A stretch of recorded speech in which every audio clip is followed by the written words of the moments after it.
Windsheet, tu te connectes sur n'importe quelle plateforme. Tu vas le retrouver parce qu'en soi, on le sait tous aussi bien qu'un client qui a déjà acheté chez toi est beaucoup plus capable de racheter chez toi. Moi, je pars du principe que si tu veux avoir des choses dans la vie, il faut te sortir les doigts, entre guillemets, et il faut juste te lever le matin et te dire, ok, comment est-ce que je peux obtenir ce résultat-là? Ce que j'aime beaucoup à Dubaï, c'est que tu sens comme une merde.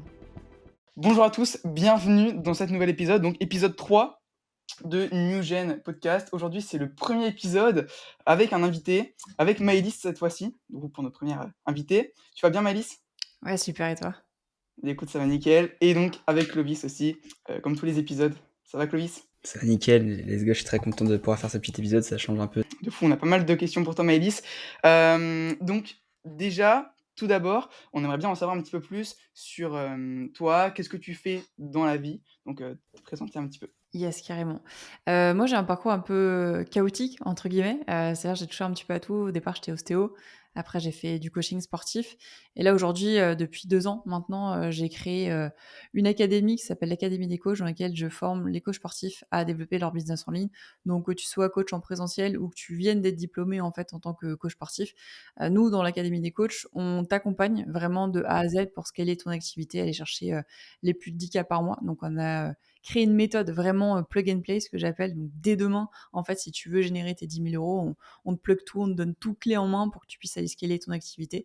Donc, voilà un petit peu dans les grandes lignes ce que j'ai fait. Je suis partie de zéro en marketing, du coup, je pense qu'on va peut-être pouvoir en discuter Ouais. sur ce podcast-là. Mais zéro en marketing, aujourd'hui, ils aident les coachs sportifs à vivre de leur business librement et géographiquement partout dans le monde. Ok, c'est principalement du coup que des coachs sportifs qui ont déjà lancé leur activité, c'est ça? Pas forcément. On accompagne en fait, on a différents types d'accompagnement. On a l'accompagnement pour les coachs sportifs qui ont encore, fait 0 argent en ligne et les coachs sportifs qui, eux, ont déjà commencé à chiffrer un petit peu et qui veulent aller chercher la barre des 20, des 30. Donc on a différents types d'offres, soit c'est moi, soit c'est mon équipe qui travaille avec eux pour les aider à aller chercher leur activité. Ok. Du coup, tu as aussi, dû passer par la phase de recrutement et vous êtes combien dans votre team? Là, on est donc j'ai 2 setters, j'ai un closer, on va avoir un deuxième closer et j'ai 3 CSM, derrière. Donc, après tu as les personnes qui sont à côté en ponctuel, tu as le dev pour les automatisations, les media makers, le monteur vidéo. Ça, c'est plus, les à côté. Mais en gros, la vraie team, ouais, il y a 1, 2, 3, 6 personnes qui travaillent avec moi à temps plein. OK, incroyable, incroyable. Donc tout ce qui est setter et cetera, sont compris dans l'accompagnement que tu proposes à tes clients? N En fait, les setters sont pour mon activité à moi. Nous après, si on a besoin, par exemple, pour un client X ou Y, il a besoin de déléguer son setting, là, je vais, au travers de mon réseau, en fait, trouver des talents, les monter en compétences et les placer ensuite sur les coachs, qui sont en général, entre 0 et 10 000 €, on place pas de setter ni de closer parce qu'il faut qu'il apprenne, à faire d'abord, ses entre guillemets, «ses compétences» avant de pouvoir le déléguer. Parce que si tu lui demandes de traquer le KPI après derrière de ton setter ou de ton closer, sachant que tu sais pas ce que tu dois traquer, c'est impossible. Donc on va dire de 0 à 5 au minimum, on ne place pas de setter ni de closer et puis après on les place, et c'est gratuit, c'est compris, dans l'accompagnement du coach, quoi. OK, incroyable. Et donc, Ok. c'est quoi ton process que tu mets en place pour le recrutement? Le process pour recruter ou pour le monter en compétences? Que c'est 2 choses qui sont différentes. Plutôt pour le recrutement. Parce que moi, en fait, je sais que je passe actuellement par une phase où je cherche à recruter, et donc à déléguer, sauf que j'ai beaucoup de mal au niveau des choix et cetera. Donc je voulais savoir un petit peu ton process, qu'est-ce que tu mets en place pour trouver la bonne personne? OK, ça va dépendre un peu aussi du poste, mais de manière générale, ce que je te dirais, c'est déjà, heu, un truc que j'avais appris des marketeurs aux US, c'est qu'ils disaient que si tu veux recruter les bons A players, il faut que tu mettes de la pub pour recruter. Parce qu'en fait, tu peux pas retrouver des personnes dans ton réseau qui vont être extrêmement bons dès à présent. Donc mets un budget pub, en fait, où tu dis: tu recrutes quelqu'un d'excellent au sein de ton activité et en fait, tu vas prendre, on va dire idéalement, je crois que c'était Leila Hormozy qui le disait, il fallait au minimum avoir, 60 ou 100, candidatures avant de regarder les candidatures et une fois que tu as, autant de candidatures, bon peut-être ça fait 80, ça fait un peu beaucoup, mais il faut que tu aies beaucoup de candidatures pour ensuite faire une présélection. Une fois que tu as fait ta présélection, tu prends toutes les personnes en appel, tu les enregistres tous avec un Fathom ou un TDLV ou bref, peu importe et tu fais ton analyse toi-même et tu fais ton analyse avec ton équipe et tu leur dis: «Voilà tous les profils, voilà le transcript de tous les profils, qu'est-ce que vous en pensez?» Et en fait, tu fais une espèce de grille de score et après, bah, une fois que c'est ça, le meilleur moyen, parce que le truc le plus relou, c'est de faire des erreurs de recrutement, ça arrivera toujours, mais c'est de faire des erreurs de recrutement. C'est en fait, par exemple, pour le closer, ce que je fais, moi, c'est que quand je recrute un nouveau closer pour moi ou pour mon équipe, c'est que je vais le faire sous forme de pourcentage. Donc, je vais dire, sur la première semaine, tu vas faire 10% des appels de vente, ensuite 20%, ensuite 30%, et ensuite, sur un mois comme ça, en fait, tu l'intègres petit à petit. Et tu vois, et ça t'évite de lui donner des leads qui sont ultra qualifiés dès le départ et de lui donner 80% des leads. Donc, en fait, le meilleur process pardon, pour recruter, c'est avoir suffisamment de personnes, donc mettre de la pub pour avoir des personnes et ou chercher avec le réseau que tu as, et en fait faire des roleplays. Que ce soit dans ton Mmh, process, dans ta fiche de poste pour le recrutement, mmh. pour ensuite faire des essais, parce que sinon, tu te retrouves avec des personnes, tu dis ah, ça fit énormément avec cette personne, sauf que derrière, après, la personne, elle est pas du tout compétente et tu te retrouves avec. Tu as donné tous tes process, tu as passé du temps à le recruter, et en fait, c'est une vrelle derrière. Et tu as l'impression d'avoir perdu du temps, quoi. Tout paraît tout beau, tout rose au début, quand ils se présentent et cetera, pendant les appels et après dès que ça commence, c'est plus compliqué. C'est pour ça. C'est un peu comme pour tout, faut pas jouer sur l'émotionnel. Salut à tous, merci beaucoup d'être restés jusqu'à ce moment-là dans le podcast. Je vous invite à regarder jusqu'à la fin parce qu'il est vraiment incroyable. Je vous invite aussi à vous abonner à la chaîne de Newgen ainsi que différents Instagram dans la description. Vous pourrez y retrouver Maëlys qui coach les coachs sportifs. Si jamais vous souhaitez développer votre activité de coach sportif, n'hésitez pas à aller la voir. Elle a déjà eu plus de 250 élèves. Et vous aurez aussi le Instagram de Manel pour toutes les personnes qui sont athlètes ou bodybuilders et qui souhaitent tout simplement s'améliorer en posing, que ce soit pour des compétitions. En tout cas, je vous invite à regarder le podcast jusqu'à la fin parce qu'il est franchement ultra intéressant et merci beaucoup de nous soutenir. Du coup, quand tu parles de pub, tu l'as fait où de la pub sur Instagram? Ouais, story Insta. Pub sur les stories Insta. Tu as quand même une assez grosse audience donc Ah, mais en fait, la pub, tu vas aller chercher tout le monde. Tu le mets en broad, tu le mets entre, on va dire, entre 20 enfin, ça dépend du talent que tu recrutes. Mais si c'est par exemple un CSM ou un coach, tu vas aller cibler un gars qui a été diplômé, donc il a minimum 3 ans d'études, on va dire, si jamais tu recrutes un coach sportif. On va dire entre 20 et 40 ans, si jamais tu vas aller chercher large. Et en fait, tu cibles toutes ces personnes-là. Tu dis, je recherche telle personne. Tu promets la rémunération parce que tu fais le prévisionnel sur ce qu'il va pouvoir toucher. Et en fait, tu fais de la pub sur Insta, donc tu vas toucher justement des gens qui ne sont pas dans ton audience. Il faut faire de la pub par rapport à ton audience, c'est super important, mais il faut faire de la pub, enfin, il faut faire de la pub, entre guillemets, tu fais des stories, et dans ces cas-là, ça va toucher ton audience, mais aussi, il faut que tu fasses de la pub pour toucher en dehors de ton audience, parce que ton A-player, il se retrouvera pas dans ton audience à toi, il va se retrouver autre part. Et pour aller le toucher, soit tu utilises son réseau, et tu as un très très bon réseau dès le départ, soit tu mets de la pub qui va le cibler personnellement. Tu vois ce que je veux dire? ouais, je vois. OK, OK, OK. Et du coup, dans les C'est appels, est-ce que tu as une, trame à respecter quand tu fais les appels avec, le recrutement? Moi, ce que je fais, c'est un peu comme un appel de closing. En gros, je leur demande de se présenter, leur parcours, et après je fais toujours des role-play, toujours, toujours, toujours, juste pour, entre guillemets, «les prendre sur le vif», et justement, je leur dis pas que je vais faire des role-play parce que je veux vraiment les prendre sur le tas. Par exemple, je faisais un entretien pour un coach adjoint pour un de mes coachs il y a pas longtemps, et en fait, je lui disais: «Bah, tiens, aujourd'hui, tel coach t'amène tel client, il y a telle problématique, comment est-ce que tu réagis?» Donc je lui demande toujours de faire des role-play pour voir un peu comment est-ce qu'il s'y situe, et aussi également, de son côté, comment est-ce qu'il voit le business? Est-ce qu'il voit le business en complémentarité? Est-ce qu'il a envie de développer son activité de son côté? Et cetera, pour creuser, pour voir si c'est quelqu'un que tu vas pouvoir garder sur du long terme.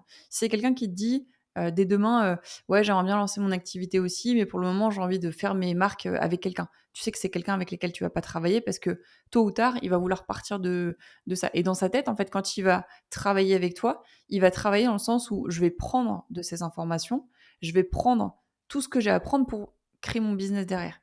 Et pour moi, c'est pas logique. Donc pour moi, ce genre de personnes, tu vois, typiquement, c'est pas viable. Donc je leur, demande vraiment par où est-ce qu'ils sont passés, est-ce qu'ils travaillent avec d'autres personnes, je questionne un peu sur, leurs valeurs et cetera, le classique, hein, entretien d'embauche, et après roleplay et puis leur vision long terme, en général. OK, je vois. Ok. C'est très intéressant sur cette partie recrutement, talent, etc. Maintenant, pour partir un peu plus sur la partie acquisition de ton business, parce qu'on a compris que du coup tu as cette école pour les coachs, comment est-ce que tu viens justement faire ton acquisition et après, est-ce que c'est le même processus aussi pour tes clients, sachant qu'ils sont à un stade qui est plus faible normalement? Ouais, processus, d'acquisition, il est simple, on fait tout en organique. On va lancer les pubs, bientôt, mais pour le moment, on a quasiment fait que de l'organique. On avait fait un peu de pub de mai à juillet dernier, mais c'était vraiment quasiment rien. Et le processus de recrutement, le processus d'acquisition, pardon, il est extrêmement simple. C'est que je joue vraiment sur ma personal brand et sur le côté girl boss avec des story call to action tous les jours. dans mes stories, je sais pas si il y a des gens qui vont écouter ce podcast qui vont, voir un peu comment est-ce que je fonctionne, mais c'est vraiment je donne de la valeur sur, 3 à 5 stories et à la fin des 3 à 5 stories, je fais un call to action. Du coup, la personne, elle a full valeur, elle a ma personal brand et derrière, en fait, elle a envie de prendre l'appel découverte.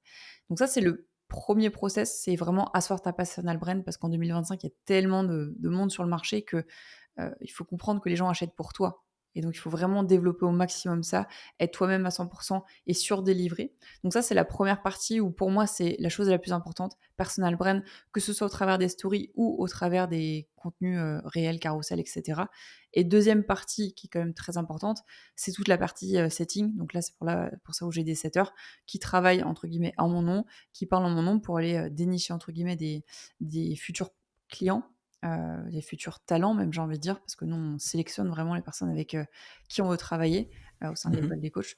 Donc voilà, processus d'acquisition, il est très simple, c'est, un canal d'acquisition, un message clair et puis après tu bombardes. OK, donc full Insta, tu pas forcément, LinkedIn ou quoi? Bah, j'ai LinkedIn, j'ai Ouais, YouTube, j'ai TikTok aussi, mais pour moi, c'est juste, principalement. multiplier ta visibilité et pas, acquérir de nouveaux clients. Parce qu'en fait, même si je poste sur les autres contenus, ça me permet juste de se dire: «OK, ton prospect, il a peut-être vu ta tête une fois sur Insta, il se connecte sur le TikTok et il fait: "Ah tiens, je la revois une deuxième fois" et il se reconnecte sur YouTube et 3 fois et cetera et on sait très bien que ton prospect, il a besoin de passer du temps avec toi avant de vouloir prendre un appel chez toi. Je crois que c'est 7 fois si je dis pas de bêtises.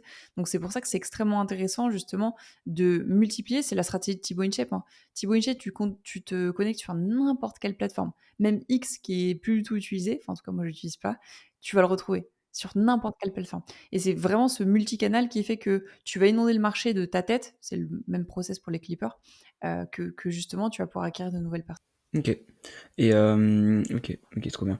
Niveau, justement de cette acquisition, est-ce que, comme tu as une grosse audience maintenant, c'est ce que tu faisais et est-ce que depuis le début, tu as directement essayé de faire des contenus, pour justement, avoir une grosse audience? Ou enfin, d'où tu pars pour quelqu'un qui a pas forcément, je pense que tu as quoi, 60 000 abonnés, 70 000? Ouais 62 je crois si je dis pas de bêtises. Voilà. Pour quelqu'un qui a, imaginons, je sais pas, 500 000 abonnés, comment ça fonctionne pour ces gens-là? Bah, l'avantage, c'est qu'ils sont que sur, du setting à chaud. Enfin, même, j'ai Mmh. envie de dire, le setting à chaud, ils en ont même pas besoin d'en faire. Ils font une story, call to action avec un lien et puis basta. Là où, tu vois, même moi, à mon échelle, j'ai quand même, ouais, pas mal d'abonnés, mais je suis quand même obligée de faire du setting à côté parce que, mine de rien, les gens ne regardent pas les stories tous les jours. Donc il faut toujours aller chercher un petit peu, mais plus tu as d'abonnés, plus c'est facile en soi. Si je prends un influenceur à 1 million d'abonnés, il a juste à faire une story avec un lien, même pas plusieurs stories, et tu as des centaines et des centaines de personnes qui vont acheter. Donc le pourcentage en fait que de personnes qui achètent ou qui vont aller sur le lien, il est beaucoup plus important. Donc c'est pour ça qu'il faut se dire que si je reprends l'exemple des coachs sportifs que j'accompagne, ils ont peut-être, pour certains 500 abonnés, 1000 abonnés. Bah, eux, ils vont pas avoir une visibilité qui est monstrueuse. Donc il faut absolument qu'ils bombardent plus, plus, plus sur le setting et qu'ils fassent du Mmh. setting à froid et du setting à chaud avec, leur audience. OK. Et justement pour passer à ce nombre d'abonnés-là, toi, c'est quoi tes stratégies de contenu un petit peu, si on peut parler de ça, sur Instagram? Ouais, alors moi, le entre guillemets, «la chance que j'ai eue», c'est que je me suis lancée il y a 10 ans sur le contenu, donc c'était beaucoup plus simple d'aller chercher les 10 000 abonnés. Mais c'est ce que je dis à mes clients, c'est qu'à l'époque, quand j'avais voulu avoir les 10 000 abonnés, il y avait un truc qui était pour moi primordial et je pense que c'est encore valable aujourd'hui, c'est de se dire et c'est de comprendre que Instagram et tous les autres réseaux sociaux, c'est un réseau qui est social. Donc la plupart des gens postent du contenu, postent des stories et attendent que les gens viennent commenter, viennent liker et en fait, n'ont pas ce retour dans le sens où ils vont aller commenter, liker les personnes qui sont dans la même niche qu'eux et en fait, c'est ça qui est le plus important. C'est d'aller commenter, liker un peu à droite à gauche parce que si tu le fais pas, Instagram va se dire tu sais, c'est comme dans une relation. Si dans une relation, tu donnes mais en retour, tu as rien du tout, tu vas le faire pendant un certain temps, au bout d'un moment, ça va te saouler. Et Instagram, c'est exactement la même chose. Il faut que tu postes effectivement pour être visible, mais il faut que derrière aussi tu ailles commenter pour que les gens interagissent avec toi et fassent cet effet boule de neige. Donc moi, c'est ce que je dis toujours aux coachs, c'est arrêtez juste de poster, interagissez, c'est un réseau qui est social. N'oubliez pas, c'est l'objectif, c'est que vous restiez un maximum sur la plateforme, utilisateur comme créateur. Donc il faut vraiment, vraiment, penser que c'est du donnant-donnant. C'est comme dans toute relation, il faut commenter, il faut aller liker. Si je reprends, Manel, par exemple, toi, ce que tu pourrais faire, c'est, tu prends tous les coachs de posing du monde et tu vas commenter tous les jours leur contenu Pourquoi? Parce que qu'est-ce que tu fais? Genre demain, tu vois un contenu ultra drôle, à mourir de rire. Qu'est-ce que tu vas faire? Tu vas regarder les commentaires parce que tu sais qu'il y en a qui vont tacler les autres et c'est exactement ça. Genre demain, tu vois un post de Sibum, par exemple, qui fait un posing monstrueux à l'Olympa, bon, il y a 2 ans, par exemple, tu vas regarder les commentaires parce que tu vas avoir toutes les félicitations de tout le monde et si tu mets un commentaire qui sort un peu de la norme, les gens vont aller regarder ton profil. Parce que tout le monde, le réflexe qu'on fait, c'est aller regarder les commentaires. Donc, il faut vraiment comprendre que c'est un réseau qui est social, il faut vraiment interagir le plus possible avec ton audience. Ou pas d'ailleurs. Ouais et puis même à la limite, je pense que tu peux payer un mec pour faire ça, si vraiment tu veux, interagir avec beaucoup de personnes. Ouais, tu prends une CM et tu lui dis, bah, tu as besoin de faire tant de commentaires par jour. Elle peut même répondre à tes commentaires, interagir, etc. Si tu as la flemme, effectivement, tu peux faire ça. Mais il faut que tu aies au minimum de l'interaction tous les jours parce que sinon, en fait, c'est vraiment une relation à sens unique et ça fonctionne pas sur Instagram. Ouais et au niveau des automatisations comme, ManyChat, tu en penses quoi? Très puissant, vraiment très, très puissant. C'est la seule qui est autorisée par Instagram, donc c'est la seule qui «biaisera pas» entre guillemets ta visibilité et l'avantage, c'est que maintenant ils ont même mis une automatisation, pour les nouveaux followers. Chose qui est demandée, parce que moi j'utilise depuis très, très longtemps ManyChat et avant ils voulaient pas parce que c'était considéré encore comme un robot et maintenant ils ont réussi à avoir les accords d'Instagram, donc maintenant dès que tu as un nouveau follower, ça peut débloquer automatiquement la conversation, donc c'est, un gain de temps monstrueux pour tes abonnés, quoi. OK. Parce que moi, je sais, j'ai eu des échos comme quoi il y avait des personnes qui avaient perdu leur compte justement avec ManyChat. C'est pour ça que je me suis jamais vraiment servi, donc je voulais avoir ton avis, sur ça. Impossible que ce soit avec MiniChat parce que MiniChat c'est validé par Meta. Donc et en plus tu peux utiliser sur Telegram, sur Messenger et pas encore sur WhatsApp, mais c'est validé par Meta. Donc il y a aucune chance que ce soit le robot, de ManyChat qui enfin le robot, l'outil de ManyChat qui ait bloqué le compte Instagram. Ça, c'est impossible. OK, ça marche. Moi, je pense que je vais m'y mettre alors. Bah, ouais, même pour ta délivrabilité, ton setting, moi, il y a plein de process de setting qui sont automatisés. Ça m'évite de mettre mon setter sur, certaines conversations. Tu vois, tu délivres un lead magnet, par exemple, et en fait, 24 heures après, tu fais une automatisation où tu demandes d'avoir son avis à la personne sur le lead magnet, s'il a pu l'ouvrir et ensuite il va répondre. Tu dis: «D'ailleurs, je pense à ça, est-ce que ça te dirait qu'on s'appelle?» et cetera. Donc ton processus de setting derrière, il est trop, trop smart. Ça te fait gagner un temps monstrueux, pour, je sais pas, ça va me coûter 25 € par mois, ManyChat, là où ton setter, il va te coûter beaucoup plus cher, quoi. Carrément. OK, je vois et il y a aussi une story, moi, qui m'a un petit peu marqué. C'était, les, chiffres à la semaine que justement, l'école des coachs peut faire. C'est quoi la stratégie derrière? Ouais, ouais, là, je vais le mettre aujourd'hui. La stratégie derrière, c'est l'épreuve sociale. En fait, tu te dis: «OK, ça fait plusieurs fois que je vois, Maëlys, délivrer de la valeur, exposer un petit peu ce qu'elle fait» et en fait, c'est tout bête, mais demain, tu es un coach sportif, tu as envie de chiffrer en ligne, tu vois les résultats des autres, bah, forcément, ça te donne envie d'acheter. Je te reprends ton exemple, Anaël. Demain, tu, veux coacher un athlète qui part de zéro en posing, il est nul, il a un posing affreux. Toi, tu vas forcément faire une consultation ou je sais pas comment tu appelles ça en vidéo avec lui. Tu screens toutes ses poses et en fait, tu fais tout l'accompagnement et tu montres le avant-après et en fait, c'est de la preuve sociale de ouf. Tu dis: «Bah, en fait, Manet, il a réussi à faire passer cette personne de ça à ça, bah, moi, j'ai envie de faire exactement pareil». Si on prend l'exemple d'un coach sportif qui aide les personnes à perdre du poids, tu prends une photo avec plus 20 kilos, une photo avec moins 20 kilos, la personne elle se dit: «OK, c'était ma situation, je veux exactement avoir ce résultat-là, donc je vais prendre un appel avec eux». Donc c'est en fait de la vente déguisée, dans le sens où tu vas leur montrer par A plus B que tu arrives, que tu as des résultats. Moi, je tag même mes clients, comme ça, ils peuvent aller, checker, discuter avec les clients que j'ai et en fait, derrière, bah, c'est tout le monde qui alimente ton propre système. Demain, tu partages un athlète qui a réussi à gagner, même une 3e place, tu vois? Sur une compétition. Tu partages son avant-après au niveau du posing. La personne, elle se dit: «OK, elle est partie de zéro, elle avait rien du tout, elle avait un physique pas ouf, ses poses étaient horribles. Elle a fini 3e sur sa première compétition. Bah, qu'est-ce que ça va être la suivante? Ça va être encore mieux, elle va faire la première position» et en fait, c'est exactement ça qu'on veut, c'est vendre indirectement. C'est, prouver et adopter la confiance. À 100 et pourquoi tu as choisi ce format à la semaine et plutôt pas au mois ou à l'accompagnement? On le fait aussi au mois, mais en fait, toutes les semaines, bah, c'est ce que j'appelle c'est horrible comme mot, mais c'est de l'endoctrinement. C'est en fait toutes les semaines, tu leur bombardes, devant leur tête que: «Regardez, il y a tant de résultats» et en fait, du coup, c'est toutes les semaines, on te le rabâche, tu sais, c'est comme en maths, on te dit, 3 + 3 = tant, bah, toutes les semaines, au bout d'un moment, tu l'enregistres et tu dis: «OK, je sais que le lundi, Maëlys, elle va poster le leaderboard de la semaine». Donc c'est vraiment la stratégie, ouais, d'endoctrinement que j'appelle, c'est horrible comme mot, mais à chaque fois je dis ça. OK. Ah bah, ouais, c'est super, mentalement, ils voient tout le temps des preuves et ils se voient en tes clients, ils savent que ça peut être eux. Ouais. Hem, Est-ce que, tu mets aussi des témoignages vidéo, je suppose? Tu utilises plein pas mal de choses comme ça?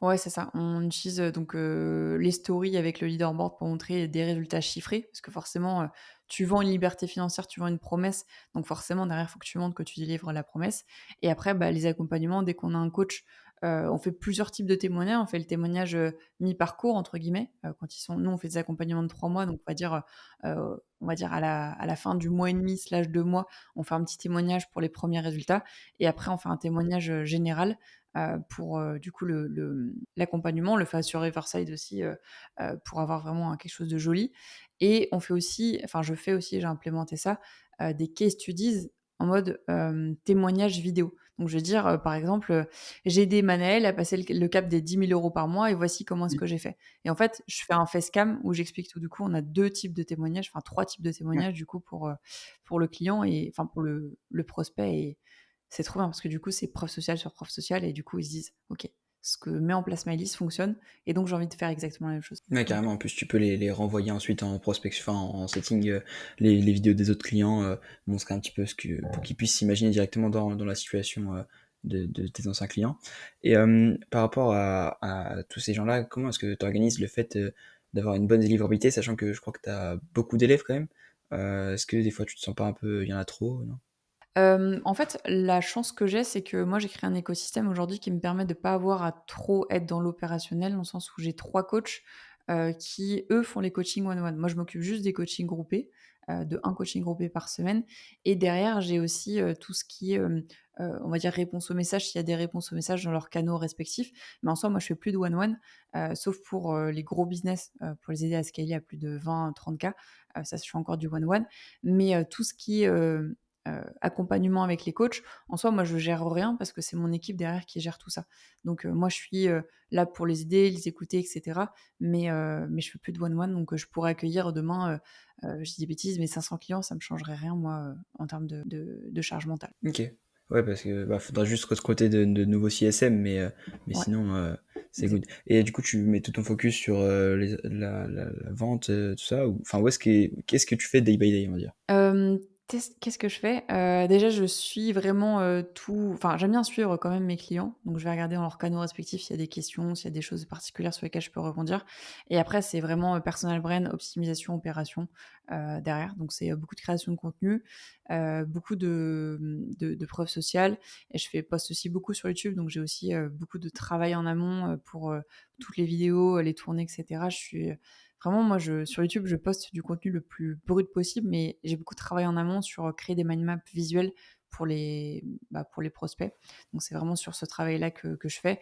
Mais au jour le jour, ouais, si je dois dire, quelque chose, c'est, discussion avec mon équipe, s'il y a des questions et création de contenu, on va dire, dans la majeure partie des cas et opération optimisation, sur, différentes choses. OK. OK, carrément. Manel, dis-moi si toi tu des trucs en tête. Moi, j'en ai d'autres, mais je te laisse, un Ouais, peu imposer OK. certaines que tu as. Donc au niveau de la stratégie de contenu, comment tu gères ça? C'est toi qui tournes tout? Tu un monteur par exemple après qui poste et pourquoi pas faire du clipping aussi par exemple? Alors, ma stratégie de contenu, elle est assez simple. Je fais en général semaine par semaine avec, différents types de contenus. C'est le contenu, tofu, le contenu éducation et le contenu trust. Donc j'utilise la stratégie KLT, Know, Like, Trust. Je sais pas si ça vous parle? Bon, c'est dans cette idée-là, je trouve que moi, les carousels, en tout cas sur Instagram, fonctionnent bien en ce moment, donc j'essaie de mettre un petit peu plus l'accent là-dessus. Carrousel avec musique. Voilà dans les grandes lignes par rapport à ma stratégie et après sur tout ce qui est création de contenu, c'est-à-dire scriptage, montage et cetera, sur Instagram, je fais tout. Sur YouTube, je délègue, mais sur Instagram, je fais tout parce que, voilà, c'est quelque chose que j'aime faire. Parfois, je demande à mon assistante, j'ai une assistante personnelle qui me poste certains trucs, mais dans la plupart des cas, c'est moi qui fais tout et le clipping, on a commencé à faire là, je suis en train de voir ça avec une nouvelle agence, mais ça fonctionne très bien et là où tu vas rémunérer, 2 € les 1000 vues, franchement, c'est tout bénef parce que ça fait quand même, beaucoup, beaucoup de visibilité et puis, les monteurs sont très calés là-dedans. Donc, faut vraiment travailler à fond pour ça. Mais pour moi, c'est vraiment le entre guillemets «l'avenir», le clipping, parce que tu inondes le marché, comme je disais tout à l'heure.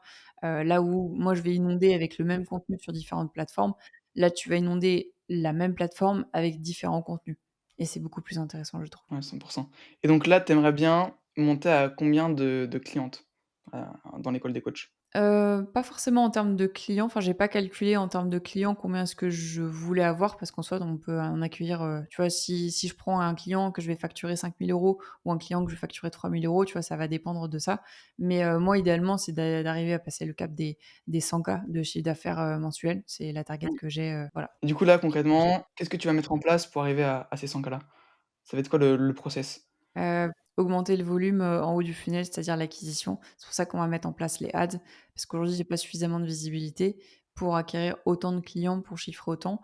On est en train de mettre la stratégie d'Hormozy aussi sur le parrainage, l'affiliation et cetera. Parce qu'en soi, on le sait tous aussi bien qu'un client qui a déjà acheté chez toi est beaucoup plus capable de racheter chez toi, donc ou de te recommander s'il est satisfait. Donc affiliation et augmentation du volume en haut du funnel. La personal brand, en soi, ça se développe tranquillement, ça demande du temps, c'est comme tout, mais vraiment acquérir, plus sur tout ce qui est, haut du funnel, donc setting et ads. OK. Et du coup, juste, je rebondis sur ce que tu as dit tout à l'heure, c'était que tu sélectionnais tes clients. Ouais, C'est exactement. ouais. Et c'est pour quelle, raison? Parce que, bah, je vais te dire un truc qui est tout bête, mais demain, tu un prospect en face de toi qui a le crâne rasé sur les côtés, qui a une crête comme ça Mmh. et tu te dis: «Lui, il va vendre son accompagnement en ligne». Je vais lui dire: «Écoute, c'est pas que je veux pas, mais ça va pas passer». Ça va pas passer parce que en soi, sur les réseaux, tu vends ton image. OK, ça peut être clivant et ça peut fonctionner, mais en fait, les gens vont pas avoir confiance en toi par rapport à ce que tu dégages. Moi, mon rôle, c'est pas de leur dire, hem, entre guillemets: «Tu moche» ou «ça va pas passer», c'est plus de leur dire: «Aujourd'hui, la création de contenu, ça demande d'avoir de la confiance et pour avoir de la confiance, il faut que tu dégages un certain aura qui va permettre, de se dire: "Je peux, encore une fois, avoir confiance en cette personne et je peux acheter chez elle"». Et en fait, il y a des personnes avec qui, soit elles sont pas coachables, c'est-à-dire que pendant l'appel de vente, tu vas les retrouver, elles vont être très directives, elles vont dire: moi je sais faire» et je leur dis: «Bah écoute, pourquoi est-ce que tu es en appel avec moi?» Et dans ces cas-là, je leur dis: «Ça va pas passer». Ça, c'est la première raison. La deuxième raison que je viens de t'évoquer, c'est-à-dire la personne, visuellement, entre guillemets, malheureusement, ça peut pas passer sur les écrans. C'est méchant à dire, mais pourtant c'est vrai et je préfère leur dire: «Heu, je te prends pas, entre guillemets, ton argent, garde-le, développe ton truc de ton côté». Mais en fait, moi, ça va me baisser mon succès client. Donc forcément, ça je préfère qu'on se dise: «On prend pas, développe et peut-être, si quelqu'un veut prendre ton argent pour développer, vas-y». Mais moi, j'arriverai pas parce que je sais que ça passera pas à l'écran et malheureusement, bah enfin, à un moment donné, il faut dire les termes aussi. Oui, Si ça passe pas, quoi. bien sûr. OK. Je vois. Ouais, Ouais. après, ça, c'était un exemple, mais ça peut être, par exemple, le fait qu'ils soient pas prêts à se montrer sur les réseaux, ça peut être le fait qu'ils soient, je sais pas, qu'ils aient pas forcément les compétences de base et que du coup, le gap serait trop grand entre leur situation actuelle et ce que vous pouvez leur apporter. Ça peut aussi être ce genre de sélection. Je suppose que le critère physique, c'est pas forcément ce qui fait que tu refuses le plus de personnes, non? Non, en fait, le critère sur lequel on refuse le plus de personnes, c'est les personnes qui sont pas coachables. C'est les, «Moi, Mmh, je sais faire» et exactement, cetera. ouais. Ça, c'est ce qu'on voilà, on supprime le plus parce que dans ces cas-là, bah, fais-le tout seul et puis basta. Et ceux qui sont trop directifs et tu sais, en fait, au plus tu prends d'appels de vente, au plus tu vois un peu quels sont les profils qui vont être coachables ou non. Il y en a, c'est vraiment pas coachable et tu le sais dès le départ. Donc je préfère leur dire: «On va pas pouvoir travailler ensemble, ça fit pas, il y a pas le feeling, donc voilà, on s'arrête ici» et puis voilà. Tu avais d'autres questions, Clovis? Ouais, carrément. Pour, arriver justement à ce niveau en marketing et avoir, cette connaissance du marché de tes clients et réussir à apporter, tous ces résultats-là, comment est-ce que tu as fonctionné? Est-ce que, au début, c'était plus compliqué, tu as dû, je sais pas, beaucoup plus travailler sur les premiers clients et maintenant ça va mieux? Enfin, comment est-ce qu'on arrive à un niveau de compétence où tu es quasiment sûr d'apporter des résultats? Parce que j'ai vraiment tout optimisé. J'ai tryhard, 15 heures par jour pendant, 5 ans et c'est ce qui m'a permis d'avoir aujourd'hui les process, automatisés et de pas perdre de temps, en fait, sur, ce que je dois délivrer et je sais exactement ce que j'ai à faire quand il y a un client qui rentre. Je sais exactement quelles sont les étapes par lesquelles il doit passer pour avoir ses résultats et s'il a pas de résultats, je sais qu'il y a un truc qui a soit de son côté, bloqué, mais en soi, mon process, il est exactement le même pour tous les clients. Il s'adapte, il est personnalisé, évidemment, mais, le process, c'est exactement le même. Donc c'est juste qu'en fait, moi je pars du principe que si tu veux avoir des choses dans la vie, faut te «sortir les doigts» entre guillemets et il faut juste, te lever le matin et te dire: «OK, comment est-ce que je peux obtenir ce résultat-là?» Donc en fait, moi, j'ai un objectif en tête, tu vois? Là, j'ai l'objectif des 100K, je lâcherai pas tant que je l'aurai pas et tant que je l'aurai pas, en fait, je vais continuer à travailler 15 heures par jour s'il le faut, mais en fait, je sais que le matin, je me lève pour avoir cet objectif-là et c'est exactement la même chose quand pour un athlète en posing. Si tu le matin, tu te lèves, tu veux avoir la 1re place, tu te dis pas: «Oh, je vais peut-être, faire, je sais pas, deuxième ou troisième. Non, je veux faire la première place Et c'est exactement ça. Et il faut toujours se fixer des micros objectifs pour aller chercher cet objectif-là. Donc, en fait, je suis partie de rien et j'ai compris que pour aller chercher plus loin, il fallait investir. Donc, j'ai simplement mis mes cojones sur la table, comme on dit, et investi à droite, à gauche, avec des personnes qui étaient meilleures que moi pour avoir les résultats que je voulais. Ouais. Ok, trop bien, ouais, bien sûr. Et ouais, je me posais une question aussi. Comment tu fais pour réussir à allier le sport? Parce que je t'ai déjà vu au QG Fitness, on s'est déjà vu en IRL et justement cette vie, dans l'entrepreneuriat. Le sport, c'est un no-go pour moi. C'est-à-dire que je préfère refuser des appels de vente plutôt que de louper une séance de sport. Moi, tu vois, je bloque mon créneau de 7h30 à 19h tous les jours, tous les jours, tous les jours, tous les jours, où je sais qu'à ce moment-là, soit je vais à la salle de sport, soit je vais faire du sport en extérieur. Mais sur ce créneau-là, il y a pas d'appel de vente, il y a pas d'appel avec des clients. Et tu beau me dire: «Non, mais c'est un appel de vente qui va te rapporter 10 000 €», c'est impossible. Pour moi, je dis: «Ça attendra demain ou ça attendra un autre moment». Mais moi, le sport, pour moi, c'est impensable de pas en faire parce que j'en ai besoin pour, ma santé mentale et pour être productive. Et en fait, c'est tout bête, mais tu travailles dans le monde du sport. Donc tu peux pas prétendre, coacher des coachs, si on reprend mon exemple à moi, sachant que tu es pas coach. Tu vois? C'est pour ça que moi, j'ai du mal avec les coachs business qui ont jamais fait coach sportif. Le business coach de coach sportif qui n'a jamais fait de coaching sportif, pour moi, le gars, il est pas légitime. OK, il est bon en marketing, mais nous, on aide aussi tous les coachs à être très bons dans leurs compétences. Donc demain, tu as un coach sportif qui est spécialisé en TCA. Moi, je vais l'aider sur toute la gestion des TCA avec ses clients. Donc c'est être bon en marketing, mais aussi avoir les bonnes compétences. Et ça, c'est pour moi impossible de le faire si jamais tu as jamais été dans le métier. Donc vraiment, le sport pour moi, c'est un no-go. C'est obligatoire, obligatoire tous les jours. Ouais, OK, je vois. Oui, parce que Ouais, bien sûr. forcément ouais. Et puis même physiquement, ça se tu plus crédible dans les faits quand tu coaches, comme ça des Ouais. coachs sportifs. Mmh. Bah, encore une fois, ça va avec la personal brand, c'est tu es obligé de vendre ton image. Donc vendre ton image au travers des réseaux, surtout en tant que dans le domaine du coaching sportif, il y a peu de femmes. Donc au plus tu as un physique entre guillemets «impressionnant», au plus justement les gens vont se dire: «Waouh, elle a un physique impressionnant, je peux lui faire confiance» entre guillemets, même si le physique ne fait pas tout. Mais voilà, ça va attirer l'œil forcément, surtout, dans le business du coaching sportif en ligne. Ouais. Mmh. Et actuellement, du coup, tu t'es principalement focalisé à fond, sur tout ce milieu du coaching sportif et cetera. Est-ce que tu as déjà, eu des pistes pour, je sais pas, aider d'autres business, mettre ton nez un petit peu, autre part? Ou est-ce que tu préfères rester focus sur, ce que tu fais le mieux actuellement?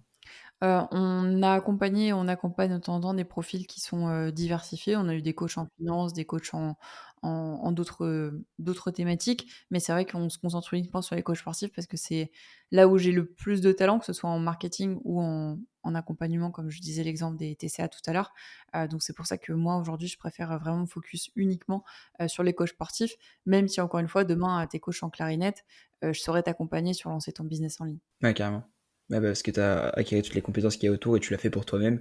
Donc, en soi, tu peux, mais là où tu vas avoir le plus de preuves, là où tu vas être le plus crédible, c'est évidemment là où tu as fait le plus et tu t'es spécialisé dans un domaine pour pas parler à tout le monde.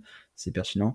J'avais une question niveau si jamais là actuellement tu devais reprendre de zéro, tu n'avais plus toutes ces preuves, plus tous ces abonnés sur Instagram, dans quoi tu te lancerais? Qu'est-ce que tu ferais un petit peu?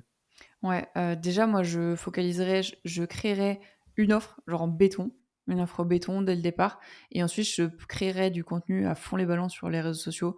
Donc story, 6 à 8 par jour, des réels tous les jours, contenu broad, contenu un peu plus, confiance et en fait ce que je ferais, c'est que je ferais un truc qui est tout bête, qui fonctionne très bien. Je crois que c'était Alex Hormozy pareil qui disait, c'est, tu vends entre guillemets «un accompagnement gratuit», mais tu le fais payer à l'entrée. Je m'explique. En gros, tu vas dire que ton accompagnement, il coûte par exemple, je vais prendre une personne que je vais aider à scaler à plus de 10 K par mois.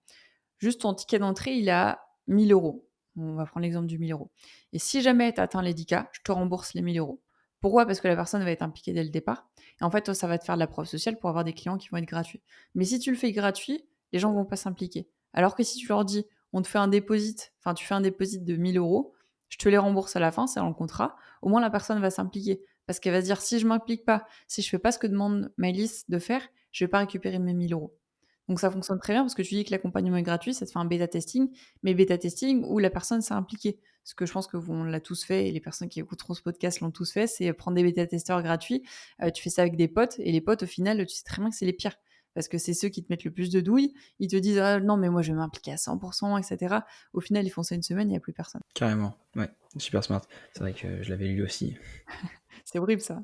Parce que tu dis, tu leur fais confiance, ils vont être trop cool, ils vont te faire une preuve sociale de zinzin et au final, ils sont à fond une semaine et puis après, bah, déjà, toi, tu la relances pas parce que c'est gratuit, tu as la flemme et derrière, après, eux, ils font plus rien donc pas intéressant. Et selon toi, comment créer une offre en béton, justement? Avec l'équation de valeur d'Hormozy, je le cite beaucoup, mais pour moi, il faut vraiment que tu donnes un truc, pour moi, extrêmement sexy. Il faut que tu limites tous les efforts. Tu lis en fait, si tu connais ton avatar client, tu connais toutes ses douleurs, tu connais toutes ses frustrations et tu la places dans ton offre. Donc si demain, tu vois, il te dit, faire du posing, ça demande trop de temps, OK, tu vas le montrer par A plus B, faire du posing, ça prend 0 temps dans ta journée. Tu vas lui dire, je sais pas, faire du posing, il faut avoir les compétences, faut être musclé. Tu vas lui montrer par A plus B que tu as pas besoin d'être musclé pour faire du posing. Et en fait, c'est vraiment comprendre ton avatar client le plus possible, mettre des garanties, mettre de la FOMO, mettre de l'urgence pour vraiment, en fait, faire que quand il arrive devant ton offre, quand tu lui pitches ton offre, en fait, s'il la refuse, il est débile. Tu vois, je sais pas si vous aviez vu un peu des masterclass de Russell Brunson, ce genre de choses. En fait, quand il te pitch son offre, quand même c'est pas quelque chose sur lequel tu es intéressé, tu te dis: «Mais je suis bête de louper ça». Alors que tu sais très bien que la chose qui est en face de toi, tu en as pas besoin. Bah, c'est ça une offre béton. C'est vraiment créer tout un univers où la personne, elle se sent bête de refuser cette offre-là. Ouais, bah, bah, Russell Brunson, c'est pour moi le meilleur dans tout ça, avec ses livres qu'il donnait gratuits, enfin, Ouais. il faisait payer que le shipping et après il envoyait gratuitement enfin, tu payais rien, du coup, et en plus, t'avais un tel accès à la connaissance après, genre, j'ai lu les 3 experts, secrets, je sais pas quoi, là, .com, tout Mmh. ça, et c'est insane, tu te dis, bah, maintenant c'est payant, moi je l'ai payé en tout cas, mais avant c'était gratuit, tu donnes ça gratuit à quelqu'un, après il a une confiance en toi qui est telle que tu peux lui vendre n'importe quoi, franchement, là, Russell, il vient me voir en appel n'importe quand, il me pitch un truc à 10 000 balles, je paye parce que il a tellement donné gratuitement que Bah, c'est finalement. exactement ça sur la création de contenu qui est très smart que tu dis, Clovis. C'est le fait de se sentir redevable d'eux.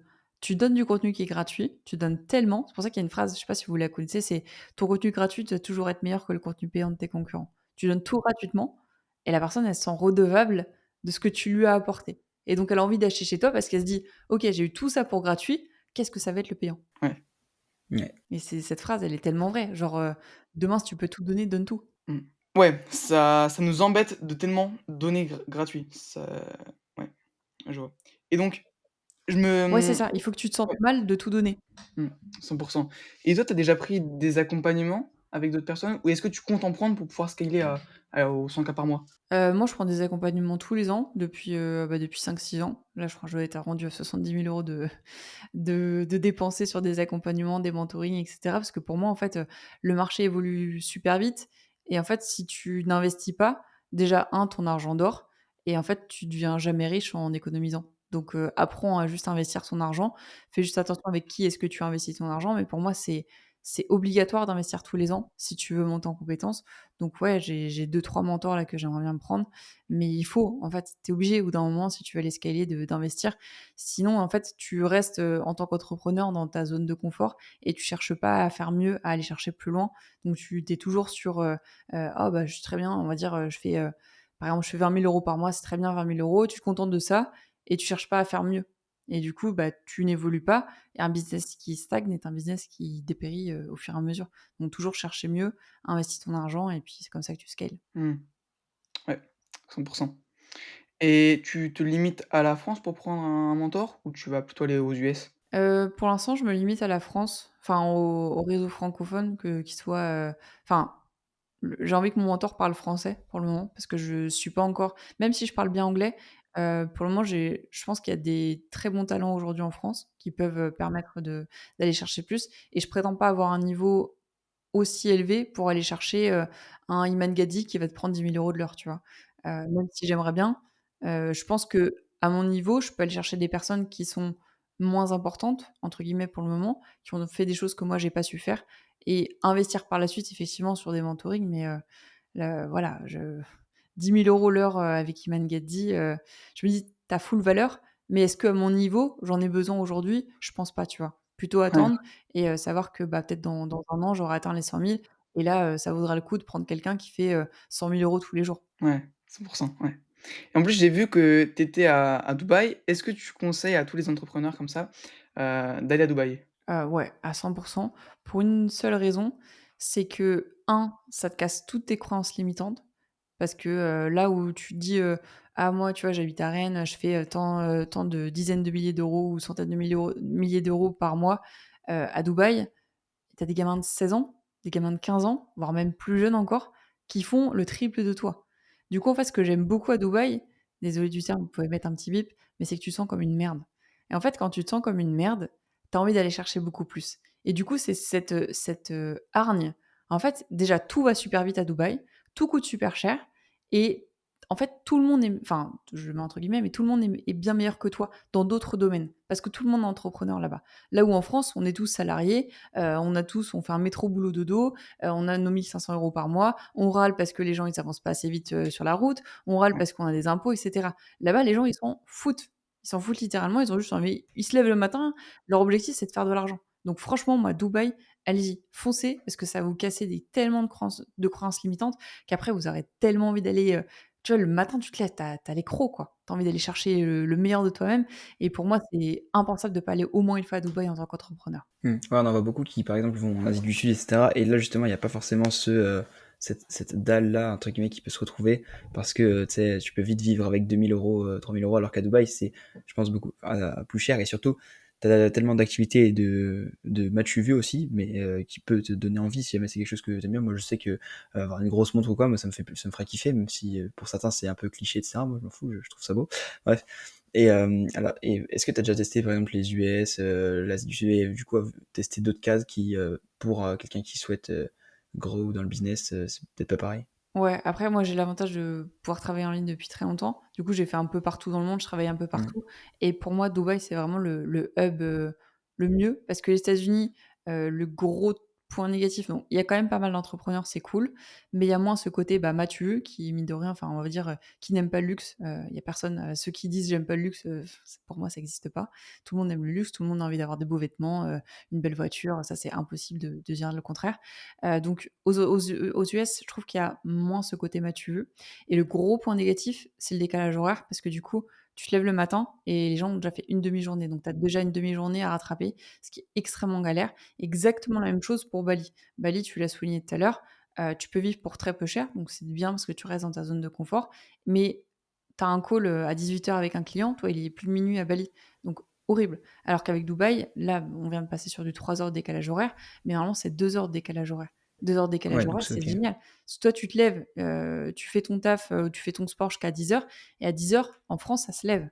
Donc c'est trop bien. Toi, tu as déjà 2 heures d'avance sur tout et dans le pire des cas, tu prends tes calls jusqu'à 20 heures le soir, ce qui est largement OK. Incroyable. Ouais, j'avais pas cette notion de décalage horaire si faible avec Dubaï. Ok, trop bien. Mmh. Et Pour ça, est-ce c'est que, génial. selon toi, la phrase: «L'argent fait le bonheur», qu'est-ce que tu en penses? Totalement vrai. Totalement vrai, l'argent fait le bonheur. Parce que en soi, tu as besoin d'argent pour être en bonne santé. Tu as besoin d'argent pour avoir un toit sur la tête, pardon. Et OK, tu vas pas acheter des relations, mais tu vas acheter ta santé. Et la santé, si tu es bien mentalement, on prend l'exemple du sport, des compléments alimentaires, de la nourriture, bah pour moi, ça achète tout. Donc pour moi, dire que l'argent ne fait pas le bonheur, c'est faux. L'argent fait le bonheur. Après, dans une juste mesure, évidemment, mais pour moi, si je dois choisir un pourcentage de oui ou de non, c'est oui directement. Parce que tu achètes tout, en fait, avec le bonheur. Sauf les relations et les émotions, les phéromones, tout ça. Mais en soi, l'argent fait le bonheur, ouais, à 100%. Je sais pas si vous êtes d'accord avec moi, mais Moi, je pense que c'est aussi la quête de l'argent qui fait le bonheur. Enfin, tu vois, parce que pour l'instant, je suis pas riche, je n'ai pas des millions sur mon compte en banque. Bon, je commence pour mon âge, tu vois, j'ai plein d'argent et tu vois, je peux payer ce que je veux pour un gamin de mon âge parce que je sais pas, j'ai pas de loyer quoi. Bref. Et bah, du coup, je suis content. Mais ce qui me rend encore plus content, c'est cette quête qui me pousse. C'est pas que l'argent qui me pousse, mais en partie, et c'est surtout ce qui me permet d'avoir, que ce soit le voyage, la découverte du monde, etc., ou bien même des biens matériels, peu importe. Et donc oui, c'est essentiel. Et en fait, sans ça, tu seras jamais pleinement heureux. Tu peux être heureux, mais pas pleinement. Et à part si tu vis vraiment en autarcie, mais il te faudra quand même de l'argent en fait. Même si tu veux vivre en autarcie et vivre dans un champ ou quoi, il te faudra de l'argent pour subsister. Donc dans tous les cas, t'en as besoin en fait. mmh, Mmh. clairement, mais totalement et toi, Manel? Bon, en vrai, je pense que ça dépend des personnes. Il y a des personnes qui vivent dans une petite cabane à la montagne, ils seront les plus heureux du monde et d'autres, Ils sont juste, contents de faire, 3 000 € par mois et puis, ils vont faire l'apéro avec leurs copains et puis il y en a d'autres aussi, 20 000 €, ils sont extrêmement contents, ils peuvent voyager et il y en a d'autres, ils veulent, faire des millions d'euros. Donc je pense que ça dépend. Moi, ce qui me motive aussi avec l'argent, c'est ce côté, comme tu disais, santé. Les hôpitaux, pardon, de nos jours sont moyens, on attend des heures et cetera. Alors je suis jamais allé à l'hôpital, mais ça se sent et je connais des gens qui sont déjà allés à l'hôpital, c'est un enfer. Donc je pense qu'être dans un endroit comme Dubaï avec des cliniques privées et cetera, ça va plus vite et puis, même après il y a d'autres choses que la santé qui permettent donc, typiquement, bah, déjà bien manger, ça fait partie de la santé, mais avoir des activités qui te font plaisir, ça fait aussi entre autres partie de la santé. Donc, ça joue Mmh, forcément. exactement. C'est, tu vois, le bonheur de pas avoir à se dire, comme tu disais avec Loïs tout à l'heure, «Je regarde mon compte en banque». C'est se dire: «OK, demain, mes potes me proposent d'aller faire un je sais pas, un resto, bah, c'est moi qui les invite», tu vois? Carrément. Et Ça fait c'est plaisir. juste ça. Tu vois, c'est un petit bonheur. Ça mange pas de pain, mais c'est juste un petit kiff comme ça et ça, c'est pour moi, c'est la plus grande des richesses. Là où, bah, quand tu as pas beaucoup d'argent, tu as tes potes, tu leur dis, «Allez go, on se fait un resto». Tu leur dis: «Bah non, moi je peux pas ce mois-ci, j'ai plus d'argent sur mon compte», tu vois? Ouais. En fait, t'es limité, t'es vachement limité, tu te restreins pour. Alors qu'en fait, t'as un libre arbitre, on est dans une vie qui est magnifique, il y a toutes les infrastructures, tout est créé, et par simplement manque d'un chiffre sur un compte en banque, tu es limité, et en fait, c'est comme si t'avais la carte, tu pouvais voir toute la carte, mais tu ne peux pas y aller, et c'est ça qui est assez triste.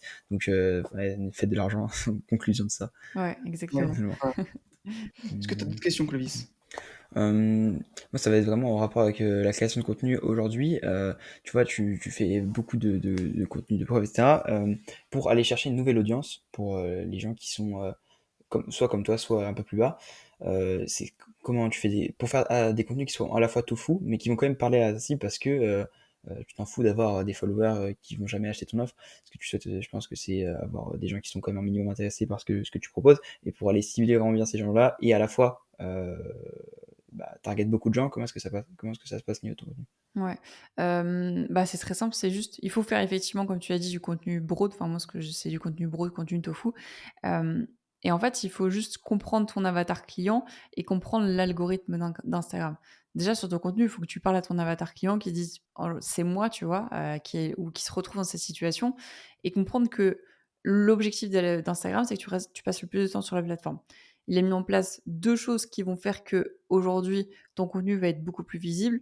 C'est un, les enregistrements et 2, les partages. Si tu arrives à avoir des enregistrements et des partages, tu sais que ton contenu, il va exploser. Donc pourquoi Mm. est-ce qu'un contenu qui est, je prends un exemple, ultra raciste ou alors, ultra humour noir, il va exploser? Parce que tout le monde va se le partager à ses potes et va trouver ça drôle, ou va se Ouais, dire: «Ah, t'as vu, il est ultra raciste». Donc clairement. c'est vraiment le partage et l'enregistrement qui vont faire que ton contenu va être mis en avant. Donc si tu as une chose à retenir, c'est comment est-ce que je peux créer un contenu où quand je le vois, je me dis: «Je vais le partager à quelqu'un qui est dans la même niche que moi». Tu vois, il y a un exemple, j'avais fait un réel il y a pas longtemps. Il avait pas extrêmement bien marché, mais je pense que si je le refais, c'était quand j'étais à Dubaï, donc je pense qu'il y avait le VPN qui a bloqué et cetera. Enfin, que j'avais pas de VPN justement et je pense que ça a bloqué la visibilité. Mais c'était, je sais plus comment il s'appelle. Bref, c'est un gars sur TikTok, il avait 2 chiens et il y avait dans son assiette devant, 2 petites pâtées et puis il lui a dit, «Prends juste un petit peu, prends juste un petit peu» et il s'est servi comme un gros, il a tout mangé d'un coup et en fait, sur l'écran, il y avait écrit l'URSSAF, les impôts et sur sa tête, j'avais écrit, «Quand tu es coach en ligne et que tu déclares ton URSSAF, tous les mois» et en fait, il avait Mm. tout pris d'un coup et c'est le genre de truc où tu te dis: «Ah ça, je vais le partager à mes potes parce que c'est totalement vrai», tu vois? Donc c'est du contenu comme ça qui est très simple, mais qui peut être partagé à tout le monde et ça, tu sais que c'est du contenu qui va faire masse de vues, évidemment par rapport à ton avatar client, mais c'est comme ça Ouais. que tu te dis: «Je peux aller chercher beaucoup plus en termes de visibilité» et après, bah, forcément, ça, tu as du contenu broad et après les deux trois posts qui vont suivre, tu essaies de mettre du contenu qui va être un peu plus de valeur, un peu plus de confiance pour ramener du monde, les mettre dans ton écosystème et leur délivrer la valeur derrière. Ultra intéressant, surtout sur le point là des contenus un peu drôles, ou même relatable, c'est qui peuvent les gens peuvent se sentir concernés. Mmh. Euh, c'est quelque chose on voit beaucoup dans l'humour, tu sais, trucs un peu qui veulent faire drôle. Mais si on applique ça au business, à du contenu business, personne le fait et ça peut être ultra smart pour aller toucher pas mal de monde.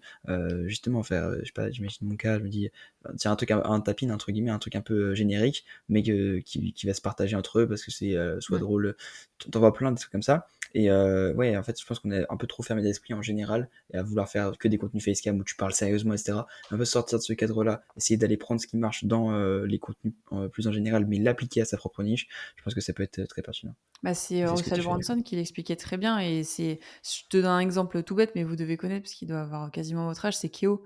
Keo, il est ultra clivant dans ses propos, mais c'est ce qui fait que ça marche aussi. Et en fait, c'est ça qu'on a besoin sur les réseaux, c'est pas d'avoir un coach qui te dit, «Ah, il faut pas manger de glucides le soir» ou «Tu peux manger des glucides le soir et je t'explique comment». On s'en fout. Genre vraiment, c'est pas le contenu qui va faire que les gens vont être vers toi. C'est le contenu de dire, «Tu une merde parce que tu manges des glucides le soir». Et là, tu vois, les gens vont se dire: «Attends, mais il pour qui se prend?» tu vois? Et c'est exactement ça qu'on veut, on a besoin d'être clivant. Oui, enfin, je vais pas citer tous les contenus de Keo, mais Keo, il est ultra clivant et justement, il en joue. Il dit: «Moi, je m'en fous, genre tu prends pas ma format», j'ai regardé sa masterclass la dernière fois, il dit: «Tu Je m'en fous, tu prends pas ma format, moi j'ai de l'argent». Tu vois? Et Ouais, tu te sens blessé dans ton ego. ouais, Ouais, clairement. donc ils vendent, quoi.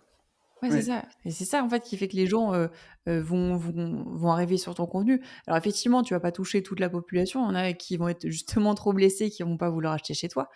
Mais en fait, si tu es un coach lambda qui te dit juste, «Oh les glucides le soir, ça fait grossir», on s'en fout. Tu vas pas attirer du monde, à part Marguerite, 50 ans qui découvre Instagram. Pour sûr. Donc clivant et être polarisant sur les 2 bords. il y en a qui jouent aussi sur l'humour, en se montrant par exemple juste ils sortent de leur voiture, de leur Ferrari et ils parlent avec un petit peu d'humour, sans forcément être, Ouais, cash dans leurs termes. Ça joue aussi très bien. c'est exactement ça. Ouais, c'est sortir, et c'est inspirer les gens. Donc c'est pour ça qu'à Dubaï, tu vois, ça fonctionne très bien parce que les gens ont un lifestyle que nous, on n'a pas en France et forcément, ça fait rêver. Donc c'est un contenu qu'il faut mettre en avant. C'est pour ça qu'il y en a beaucoup aussi qui vont à Dubaï. Mais il faut aussi avoir le contenu polarisant justement où tu vas aller titiller, l'ego surtout des hommes. Si on reprend l'exemple de Keo tout à l'heure, un homme, qu'est-ce qu'il veut? C'est avoir sa virilité, avoir de l'argent, avoir des femmes et en fait, il joue sur ça. Et du coup, lui, il a ce que entre guillemets, «certains hommes n'ont pas». Du coup, ça les touche profondément et donc ils achètent chez lui Ouais, et plus clairement. tu en Ouais, je joues, vois. plus ça fonctionne. Ouais, 100%, 100%, 100%. OK, et pour prendre justement mon exemple, c'est moi, j'ai explosé avec les réels tutos. Tu sais, c'était quand je pointais comme ça les bodybuilders et je faisais le tuto de leur pose, ça a explosé et j'ai fait plusieurs millions de vues comme ça, au moins, quasiment 30 millions de vues et c'est Bum aussi qui a commenté mon post et c'est ça qui a permis d'exploser à ce point-là. Parce que les gens justement commentaient, partageaient, se moquaient de moi dans les faits, mais je m'en fous et c'est comme ça que j'ai pu grossir. Bah, de toute façon, que ce soit positif ou négatif, c'est de la visibilité. Donc fonce et c'est génial, tu vois? Que les gens disent: «Ah non, mais ça fait un bad buzz». On s'en fout, ça parle de toi. Donc c'est de la pub qui est gratuite. Les gens parlent de toi, c'est de la pub qui est gratuite. Donc si tu dois faire un bad buzz demain, go, vas-y fonce, ça te fait de la visibilité. Ouais, clairement. Ouais, bien sûr. Parce que sur ces 30 millions de personnes, il y en a forcément une partie qui, ensuite vont être intéressées par ce service et cetera et si jamais tu devais acheter 30 millions de vues, en ads, ça t'aurait coûté un beau billet. Alors, prendre quelques critiques contre, économiser ces milliers d'euros, en plus, c'est pas la même chose parce que des vues en ads, ça vaut pas autant que de l'organique selon moi. Mmh. Enfin bref, Et après ça dépend. tu peux rejouer là-dessus aussi beaucoup Manel, hein. Enfin faire plein de contenu en disant, hem, «Sibum a commenté mon post et voilà ce que je lui conseillerais». Genre le petit Manel de Bretagne qui corrige la pose de Ouais, Sibum, genre ça c'est le contenu, mais tu vas te faire mais tacler mais à mort, mais ça va te ramener masse ça joue monde. aussi. Ouais, Mais c'est ouais, exactement sur ça. Il faut jouer sur ce côté hautain en disant, ouais, si genre tu pourrais même en hook: «Sibum est une brêle en posing et voilà, ce qu'il devrait améliorer». Alors là, ouais, tu as tous les go muscu, les machins qui vont dire: «Mais tu es qui toi? Mais tu te prends pour qui? Tu as jamais fait Olympia, il a fait Olympia» et cetera. Ça, tu vas te ouais, faire tacler à mort, mais c'est ce qui va faire que ouais. ça va ton réel, il va exploser. Ouais, j'imagine, ouais. Après, je me pose la question aussi, est-ce que je devrais faire ça en anglais? Parce que là où j'ai bien marché, c'est que dans mes réels, j'avais aucun mot. J'avais juste, Sebum, front double biceps tuto, rien de plus. La description, rien de plus. Et même en fait, dans les indications, je mettais juste des petits dessins. Et au final, je pense que ça a bien marché et Mmh. j'ai quand même pas mal d'Indiens, et d'Américains qui sont sur mon compte. Donc potentiellement, si je fais des réels comme ça, m'orienter vers un contenu un petit peu plus anglais, anglophone, je sais pas si Bah, Comment tu verrais les choses? ça dépend si tu es bon en anglais et que tu vas pouvoir coacher derrière en posing en anglais. Dans ces cas-là, je te dis go, fonce. C'est la stratégie qu'a utilisée Thibaut InShape, hein. Lui, Mmh, il parlait surtout c'est réel, je sais pas si tu as vu les trucs et au bout d'un moment, à partir du moment où il a arrêté de parler, c'est là où il a explosé sur sa visibilité. Donc si tu peux ne pas parler et que ça tu sais justement gérer l'anglais derrière pour coacher en posing, bah go. Franchement, fonce, hein. clairement. Et toi, justement, tu aimerais bien, t'orienter vers un milieu anglophone? Pas du tout, non. Au Non? contraire, moi, je me cible uniquement sur les Français. À la rigueur, moi, de me faire coacher sur, des mentors, US, ou anglais, go, mais pas j'ai envie de rester sur un accompagnement, uniquement français avec des coachs français. OK. OK, OK. Et pour quelle raison? Parce que, je sais j'ai pas de raison particulière. Je pense qu'il y a le marché des coachs français, il y a suffisamment de personnes qui sont, diplômées chaque année pour aller les chercher et là où tu vois sur le marché US, ça va être après je me trompe peut-être, hein, mais j'ai l'impression que le marché US, c'est beaucoup plus, posing, athlète bodybuilding et cetera. Là où moi j'accompagne beaucoup plus de coachs qui sont, je le mets entre guillemets, mais tu vois, des petits coachs, perte de poids, TCA, remise en forme et cetera. C'est pas des coachs, à fond bodybuilding, là où US, c'est vraiment à fond, bodybuilding. Donc c'est pour ça que je pense que je préfère, avoir, ce type d'audience, type de clientèle. Ouais, surtout que tu as déjà, une grosse audience française, donc aller tout changer maintenant, c'est un peu ça serait un gros travail, ça peut se faire, mais bon, ce serait quelque chose de plus long et autant target toute la France, avoir, déjà fini le jeu de la France pour après aller, peut-être, Ouais, dans un futur, Ouais. voir autre exactement, chose. c'est ça. Et je me posais la question, comment tu gères la différence au niveau d'un accompagnement pour un coach en présentiel et un coach en distanciel? Bah, non, on les accompagne pas sur le présentiel, on les digitalise justement.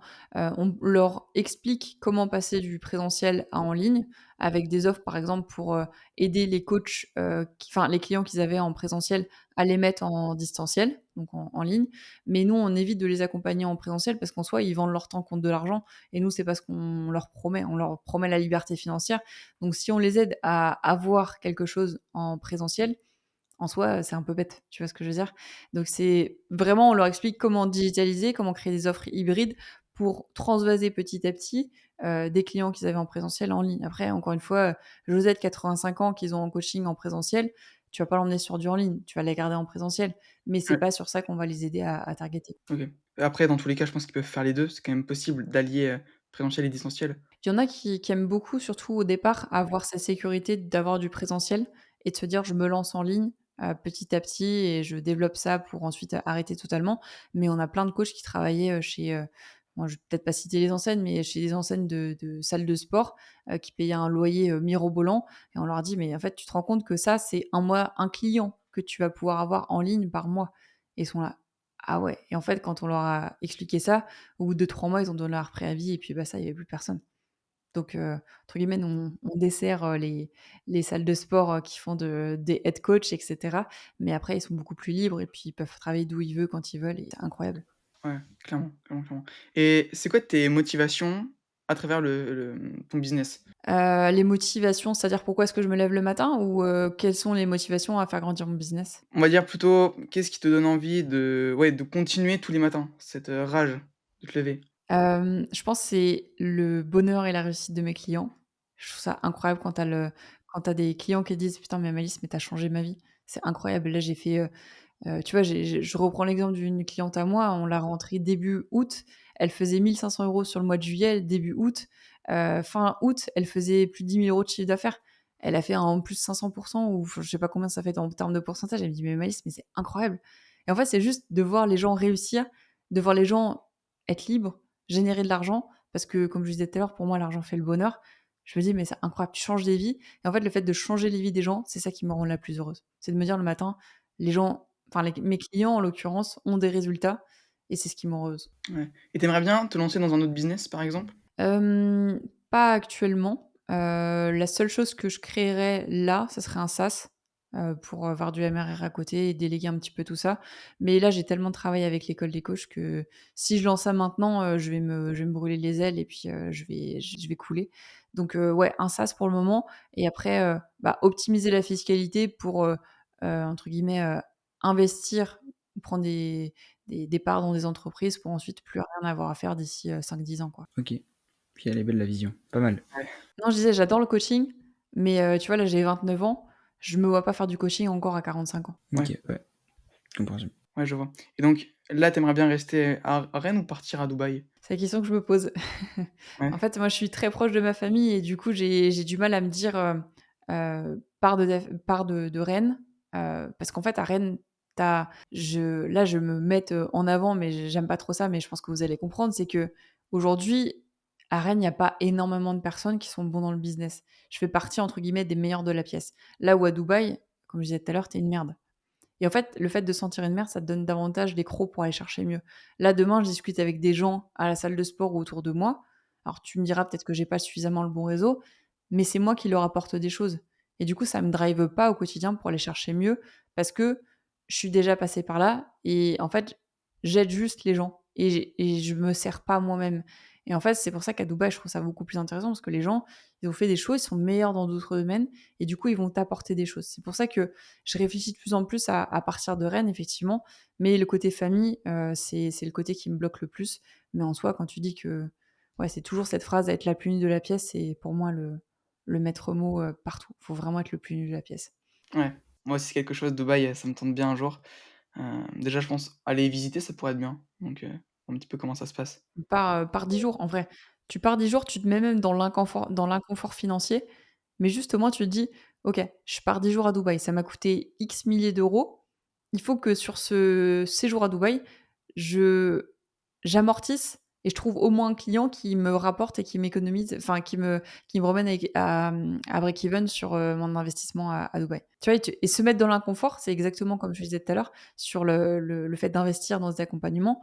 Investis, sors de ta zone de confort parce que c'est ça qui va te permettre d'aller chercher, le meilleur de toi-même. Ouais, ouais et comment à Dubaï, tu arrives à te faire des réseaux? C'est toi qui vas vers les gens ou les gens qui vont vers toi? Il y a des soirées, des choses comme ça? Il y a plein de soirées networking, ça déjà, il y en a des dizaines et en fait, demain, tu vois Sibum dans la rue, tu fais quoi? T'attends qu'il y ait quelqu'un qui te mette en contact avec lui ou tu vas y aller, tu portes tes cojones comme je disais tout à l'heure, tu les mets sur la table et tu vas le voir. Bah, c'est exactement ça. C'est sors de ta zone de confort parce que si tu restes sur ce que tu sais faire et sur ce que tu as toujours su faire, tu iras jamais loin. Donc demain, tu vois une soirée networking, tu sais qu'elle est privée, tu trouveras une solution. Demain, tu dois monter à Olympia, tu as, tu viens de te taper le Covid, tu trouveras une solution pour monter sur la scène d'Olympia. Et en fait, c'est juste, il faut que tu dises qu'on n'a qu'une vie. Est-ce que demain tu regretteras si jamais tu vois Sibum de pas avoir été le voir? Bah ouais. Donc en fait, juste trouve et mets en place toutes les choses que tu peux faire de ton côté pour obtenir les résultats que tu veux. Donc demain, il y avait une soirée networking, elle est privée, OK. Comment est-ce que je peux faire? Je connais telle personne, OK. Je suis à combien de poignées de main pour rentrer dans cette soirée networking qui va me permettre d'avoir ça? OK. Ou telle personne connaît ça, il y a une soirée, et bah go, j'y vais. Et en fait, même si c'est un truc qui t'intéresse pas, bah tu vas. Parce que tu sais que tu vas connecter avec des personnes et c'est ça qui va te permettre d'apprendre des choses et de te mettre en relation peut-être avec d'autres personnes. OK, OK, OK. Parce que là-bas, c'est quoi? Faut payer pour entrer dans une soirée privée ou c'est vraiment à base de connaissances? C'est beaucoup du réseau. À partir du moment où tu as le réseau, la plupart, ils font des soirées qui sont gratuites. Tu payes pas sur les soirées, et puis après, il y a beaucoup de soirées qui sont enfin, en fait, tu vas n'importe où, de toute façon, tu as des entrepreneurs, sur la table d'à côté. Ils sont en train de tu leur demandes juste ce qu'ils font. Si tu te débrouilles bien en anglais, tu peux discuter avec des personnes et rencontrer des personnes. Moi, j'ai rencontré des personnes à Dubaï, juste parce que, ils étaient à côté de toi, je sais pas, tu aimais bien leurs pantalons, tu fais: «Putain et nice pants», tu vois? Genre un truc comme ça, tu lui dis un il fait: «Ah trop cool» et cetera. Tu discutes avec lui. En fait, tu te rends compte que le mec, il a un sas, il a 15 ans et il fait 15 M par an. Tu dis: «Mais attends, mais j'ai loupé un truc, tu vois? J'ai 29 ans, je fais pas 15 M par an, qu'est-ce qui se passe?» Tu vois? Et en fait, tu commences à discuter avec lui et tu lui dis: «Bah, écoute, je prends ton WhatsApp, ça te dit on discute, après?» Et en fait, tu rentres et typiquement, tu vois, dans le fait d'investir avec des accompagnements, bah, en fait, tu as des personnes qui habitent un peu partout dans le monde, des mentorats, tu vois? Parce que quand tu prends un mentorat, tu as forcément d'autres personnes qui sont dedans et en fait, tu discutes avec eux: «Ah tiens, toi, tu habites là. Ah bah tiens, ça te dit on se fait un truc?» Et puis ils t'échanges avec eux, ils te donnent des pistes et cetera et c'est comme ça que tu grandis aussi ton réseau et c'est comme ça que tu apprends, beaucoup plus par la suite. OK, incroyable. Ouais, c'est vrai que c'est assez tentant, et du coup, là-bas, ils parlent quand même anglais ou un petit peu français? Qu'anglais, ouais. Non, ils parlent que anglais, mais ils sont bilingues. Enfin, tu parles pas arabe là-bas, tu parles que anglais. Ouais, OK. OK, OK, je vois et une autre question que je me posais, quels sont les 3 piliers de ton business? Les 3 piliers? Bonne question, bonne question, bonne question. Je pense que je mettrais l'excellence en premier parce que pour moi, c'est important d'être excellent dans ton domaine ou de chercher en tout cas à être excellent. Le deuxième, je pense que ça serait la vision, parce qu'il faut avoir une vision long terme, il faut avoir enfin, dans le côté vision, j'englobe aussi le côté objectif, savoir où est-ce que tu vas avec ça et j'englobe aussi le mindset aussi, vision, objectif, mindset. Désolée, ça fait 3 sur 1, mais je pense que tu as compris et la personal brand en dernier parce que c'est la base de tout. Si tu as pas de personal brand, tu as personne et les gens vont pas acheter chez toi. Donc voilà, j'englobe excellence, ensuite vision, mindset, objectif et heu et en dernier, qu'est-ce que j'ai dit en dernier? Personal brand. Ouais, c'est ça, exactement, personal brand. Et toi, tu as réussi à le construire, sur le long terme, ta personal brand? Ouais, c'est vraiment un travail en fait, c'est pour moi, personal brand égale confiance et la confiance, ça se gagne pas d'un coup. Donc faut vraiment, juste communiquer le plus, être le plus authentique possible et pas lâcher en fait vraiment sur ça. Une personal brand, ça demande vraiment beaucoup, beaucoup de temps, «malheureusement» entre guillemets, mais il faut pas lâcher et c'est pour ça qu'il faut publier un maximum sur les réseaux et être multicanal si tu le peux pour diversifier ton acquisition et c'est comme ça que vraiment tu acquériras un maximum, de trust pour que les gens achètent chez toi. Mais la personal brand, ouais, ça demande du temps. Ouais. Et tu as déjà eu des remises en question? Tu t'es dit: «Pourquoi je fais ça?» Hem, Tout le temps, je pense, dans le sens où il faut toujours pouvoir se remettre en question. Tu vois, demain, tu fais un appel de closing, ça close pas. Tu dis: «Bah, en fait, ça se trouve, au final, mon business, il est en train de s'épuiser ou mon offre, elle est plus bonne» ou voilà et tant mieux parce que ça veut dire que tu analyses ce qui va pas et c'est comme ça que tu peux rebondir donc le fait de me dire: «Est-ce que je suis à ma place?» Non, parce que je sais que j'ai des résultats, je sais que ça fonctionne et je sais que voilà, sinon, on n'aura pas de résultats avec nos clients. Mais par contre, pourquoi est-ce que ça a pas marché? Ouais, là, je me remets en question, régulièrement pour savoir, bah, qu'est-ce que je dois améliorer, de quelle manière et cetera. Ouais. Et tu es déjà passé par cette phase, du syndrome de l'imposteur? Ouais, je pense qu'on l'aura toujours à un moment donné. Tu vois, quand tu dois closer des offres qui sont à plus haut que toi, je reprends beaucoup l'exemple du closing, mais c'est là où enfin, c'est ce que j'aime le moins faire. Du coup, je me remets souvent en question, tu vois? Tu te dis, «Ouais, mais en fait, je prends un Alec Henry, par exemple. Alec Henry, il accompagne aussi des coachs, sportifs. Pourquoi est-ce que la personne viendrait me voir moi plutôt que quelqu'un d'autre? Sachant qu'Alec Henry, il fait beaucoup plus que moi. Tu vois? Et en fait, tu auras toujours le syndrome de l'imposteur. C'est juste être et tu vois, il y a une équation que je répète toujours à mes clients, c'est, full valeur, c'est les résultats est égal à la compétence fois la conviction. Tu as les compétences parce que tu as été diplômé, tu as de la preuve sociale. Est-ce que tu es convaincu que ce que tu vas apporter à ton prospect ou à ton client, enfin, c'est valable, tu vois? Donc en fait, si tu es compétent et normalement tu as été diplômé, donc tu es compétent dans ton domaine, tu as des résultats. Si tu es convaincu, tu auras des résultats. Donc faut juste que tu sois convaincu et convaincant. À partir du moment où tu as ça, tu as tout gagné. Et toi donc, tu aimes pas trop ça le closing. J'imagine que quand tu as commencé, forcément, tu as dû y passer par cette phase. Hem, Quelles sont les raisons de pourquoi tu aimes pas trop le closing? Parce que j'ai été formée sur, l'ostéopathie. Moi, mon objectif, c'était de prendre soin du patient, c'était pas de vendre quelque chose. Moi, je suis bonne pour délivrer, pour, accompagner, mais tout ce qui est vente, c'est pas ce qui me fait le plus kiffer.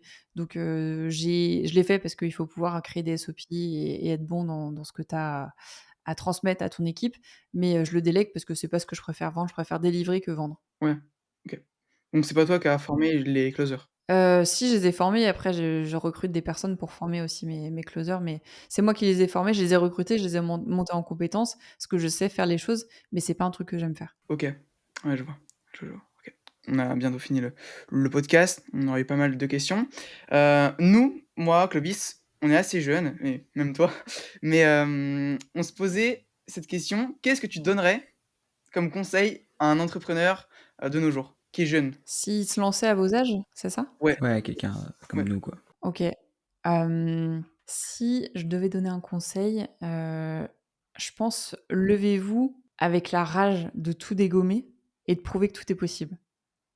C'est-à-dire le matin, tu te lèves et tu te dis enfin, ça va paraître assez bateau ce que je vais dire, mais comment est-ce que je peux générer de l'argent aujourd'hui? Et comment est-ce que je peux montrer qu'à mon âge, c'est possible de tout exploser? Et en fait, c'est juste, moi tu vois, c'est le tunnel vision. Genre, tu as un objectif, il est au bout, tu as beau avoir tous tes potes qui disent: «Sors, vas-y» et cetera, dans tes monk mode, je tryhard et j'arrive à l'objectif. Donc vraiment, c'est se lever le matin et se dire: «Je vais tout dégommer». C'est vraiment ce mindset-là de j'ai envie de réussir, je me donne les compétences. Tu vois, moi, je reprends l'exemple, quand j'étais en études d'ostéo. En études d'ostéo, je sautais des cours parce que j'avais cet objectif où je savais que genre j'avais un e-book à sortir. Je m'en foutais de louper un cours d'ostéo. J'avais un objectif. Le prof, il avait beau me dire: «Maëlys, tu loupé un cours», je m'en fous. Tu vois, j'ai cet objectif, moi je lâche pas et en fait, il faut vraiment avoir tes œillères et te dire: «Je j'y vais à fond les ballons» et si tu es entrepreneur en ligne, le deuxième conseil du coup, ça serait de maximiser la visibilité. Crée-toi une personal brand à ton âge, maximise le volume. Si tu peux faire 2 réels par jour, fais 2 réels par jour. Mais vraiment, lève-toi le matin et te dire: «Quels sont les KPI que je dois mettre en place aujourd'hui pour avoir tel résultat derrière?» Ouais, OK, 100. Et le côté social, quand tu étais vraiment dans ta phase où tu as grind à fond, c'était compliqué ou un petit peu ou ça va? Un peu inexistant, mais je m'en fous parce que du coup, en fait, si c'est tes potes, si c'est des vrais potes qui te soutiennent dans ce que tu as à faire, ils comprendront. Pour et s'ils comprennent pas, c'est que c'est pas des vrais potes. Parce qu'un pote, il est là pour te soutenir, il est là pour dire: «C'est pas grave Manaël, demain, tryhard» ou «C'est pas grave Clovis, tryhard, on se verra plus tard», il y a aucun souci. S'ils te disent: «Oh tu fais chier, tu es jamais là», c'est pas des vrais potes. 100, ouais, non, je suis d'accord. OK. Mais il faut pouvoir, avoir ta vie sociale, mais il faut pouvoir aussi quand même, se dire que, bah, il y a des périodes de rush où tu peux pas, sortir, tous les soirs avec tes potes. Ouais, faut réussir quand même à coupler les 2 et à mettre des bases. Quand c'est, travail, un bloc de Mmh. travail, c'est comme une réunion, ouais, bien sûr. OK. Est-ce que tu as d'autres questions, Clovis?